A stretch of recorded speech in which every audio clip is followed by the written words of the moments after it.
mine.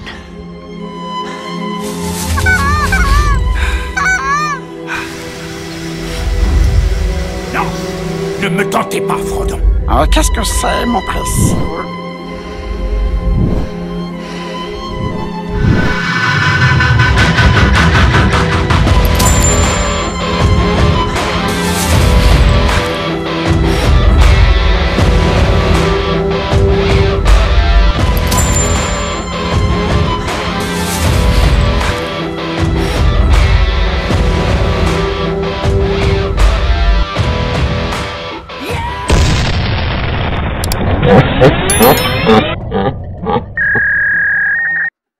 Salut gang!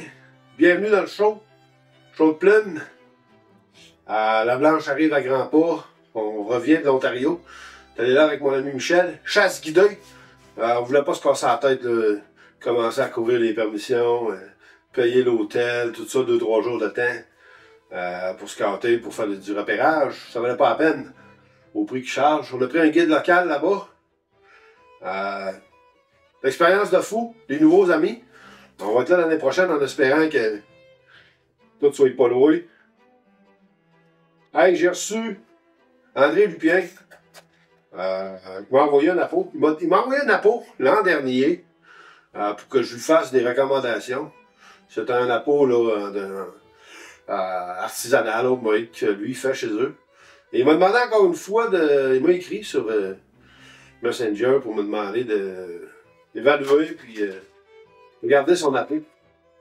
Donc, il y a une petite missive qui vient avec ça. Bonjour François. La partie qu'on tient dans la main est fabriquée avec du bois d'épinette, ce qu'on appelle l'insert en français. L'autre partie est fabriquée avec du bois d'érable, ça c'est l'embouchure. La finition du vernis baratane, le système de vibration qui est monté dans la peau, est en lexan avec un angle de 5 degrés. Languette symétrique de 50 degrés en millard, 0,14 millième de pouce. Également, je t'envoie une rampe de vibration en lexan, ainsi que 4 autres rampes de vibration, dont 2 en Delrin et 2 en Ilatron avec des angles de 5 et 5,25 degrés. André Lupien. Ça ne liaisera pas, on va essayer ça de mettre là. Imagine que ça va ensemble. Hein? Bon, on va insérer. Là, encore une fois, du papier sablé. P800 avec une lime à ongles qui est jointe avec ça. Et les différentes rampes de vibration ainsi que les hanches. Donc, il parle dans sa petite lettre. En première chose, un appôt. Je le vois, là, il y a des beaux dessins de pattes d'outarde dessus. Je ne sais pas si vous pouvez le voir. Là. Un appôt, il faut que ça puisse avoir une certaine puissance pour quand on chasse les corridors de vol, les flyways, autrement dit. Je vais m'en prendre un dans mon tas ici, tiens.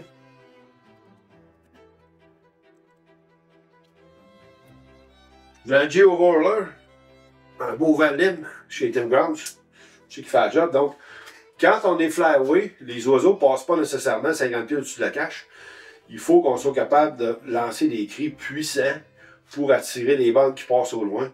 Et évidemment en simultané avec un drapeau pour attirer l'attention des oiseaux. Donc, on veut l'attention des oiseaux. On fait un appel longue distance qui n'est pas, là, la manière que je le fais, c'est pas un cri que vous allez voir un outarde faire. Là. Vous n'allez pas entendre une outarde faire ça. Là. C'est extrêmement fort, extrêmement puissant. Et quand on se met à l'autre bout, si vous faites l'exercice avec un ami, vous allez vous mettre, je ne sais pas, 800 mètres plus loin. Ce que vous allez entendre à l'autre bout quand je fais ce cri-là, c'est à peu près ça. C'est à peu près un cloc. Ce petit cri-là qu'on pousse l'outarde à l'autre bout, elle fait un cloc.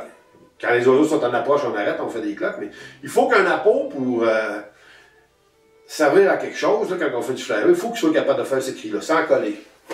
Et c'est souvent le problème de la plupart des appos que j'ai essayé, c'est que les appos homemade là, ou artisanaux ne sont pas capables d'aller pousser cette note-là, ça colle.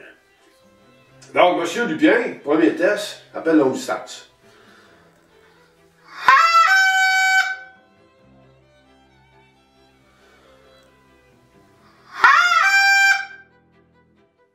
Ah, il va, ça colle pas. Premier test réussi.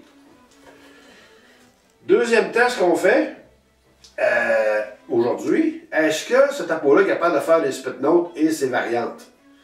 J'ai parlé tantôt de notre petit voyage en Ontario, mon ami Michel et moi. L'appel qui fonctionnait ce jour-là, c'était un spit train. Ou en tout cas, une spit note avec un train ou inversement, un train avec une spit note à la fin. Ça a un peu un effet d'appel de retour, mais c'est ça qui fonctionnait. C'est ça qu'on réussissait à faire atterrir les bandes. D'ailleurs, les guides, c'est vrai, mais j'avais tout un scénario. Hein, je pensais que Michel était pour se chicaner avec les guides, puis vouloir faire à sa tête, puis que ça donnerait un mot du bon show.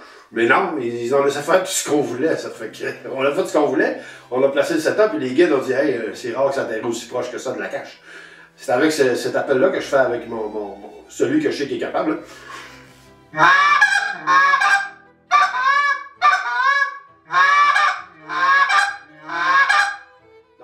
Un train avec une split note à la fin.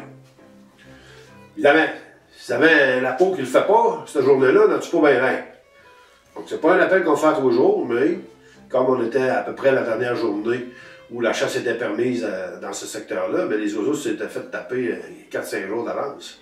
Il faut que ça fonctionne. On va l'essayer.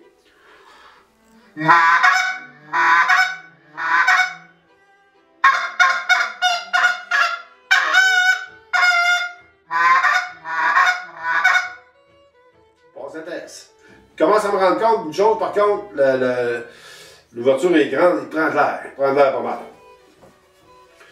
Donc, si votre appeau est capable de faire ces deux sons-là, on va passer au plus classique. Là. On a une barre en approche.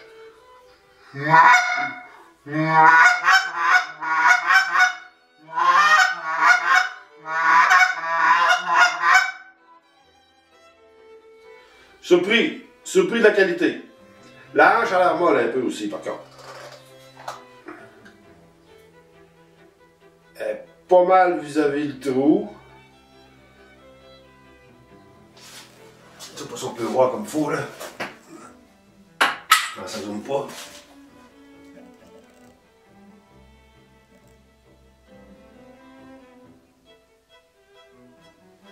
Donc, il y a un ajustement automatique avec les trous. J'imagine que c'est pour ça qu'il y a l'espèce de clé à laine, là. Ça prend de l'air, puis... Tu vois, si je mets de l'air, là...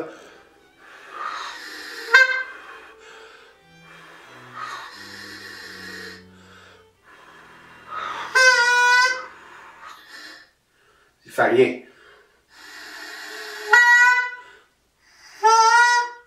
Le Tim Grounds, il décolle tout de suite. Lui, il faut mettre plus d'air. Donc ça peut être un problème parce que, surtout quand on met un peu de gorge dans les appos, là,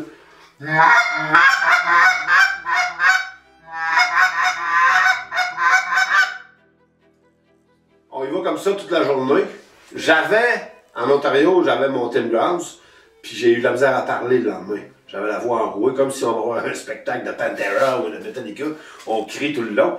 Ou Céline Dion, selon vos goûts. Go Céline! Tout le spectacle, mais on n'a plus de voix. Là. Le lendemain, j'avais plus de voix, malgré que j'avais un corps qui prend pas beaucoup d'air. Alors, je vous laisse imaginer un peu le résultat avec un appôt qui prend beaucoup d'air. Puis vous n'êtes pas le seul, en passant, hein? En passant, vous n'êtes pas le seul, là, à avoir des appos qui prennent beaucoup d'air. Ben, c'est un problème pour quelqu'un qui chasse de manière sérieuse, quelqu'un qui veut en tuer 50, 60, qui veut chasser toute une journée de temps, ou l'après-midi seulement, comme on a fait là-bas, parce que c'est vrai en passant, quand il fait fret, là, installez-vous pas le matin, jusqu'à temps qu'à midi, les clients sont gelés, puis ils veulent plus chasser, puis vous en tuez 2-3, là. Installez-vous à midi. Bon, ceci étant dit, ben, ça peut être problématique si vous chassez pour la journée, d'avoir un appôt qui prend beaucoup d'air. La hanche est molle un peu. Ce que ça fait comme problème, c'est que quand on vient de faire un train, ça sonne un peu... tu sais, j'ai pas besoin... Si je mets pas de gorge dessus...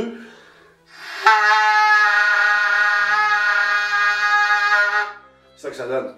Si je mets pas de gorge avec un Tim Grounds, la vibration est plus rapide, celui-là.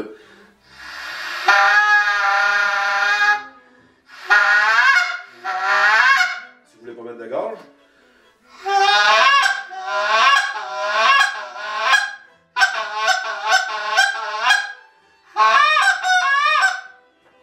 Pas de gorge encore.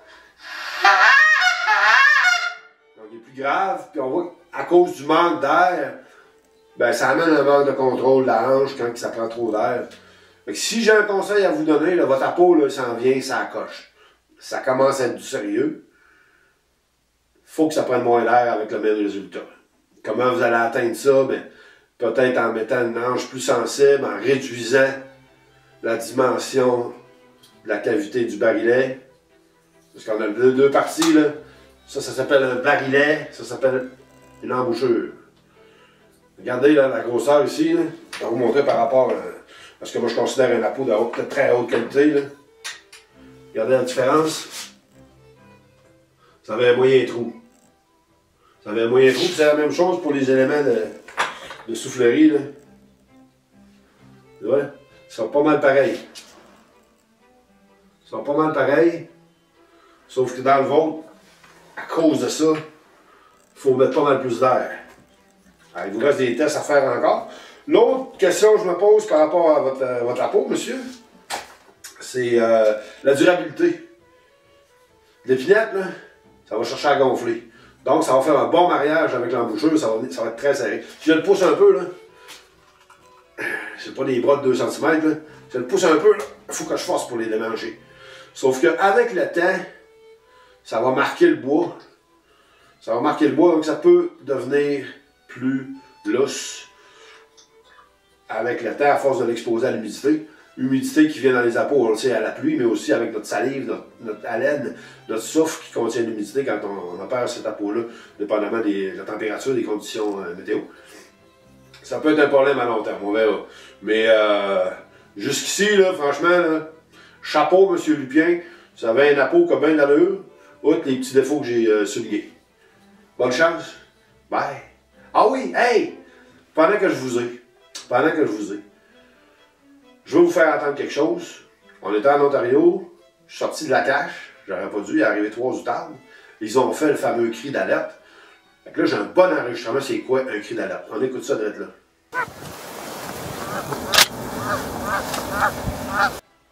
Donc, le cri d'alerte, que, étonnamment, je vois des guides reproduire, des chasseurs expérimentés reproduire, là. Une chance, c'est pas un cri qui porte. C'est pas un cri qui porte, donc ils l'entendent pas. Mais si les outardes arrivent comme ça, puis vous mettent à faire... Demandez-vous pas pourquoi ils sentent quelqu'un. Vous êtes en train de leur dire « Hey, viens pas ici, c'est dangereux! » Arrêtez de faire ça, Chris, ça donne rien. Hey! À l'approximation.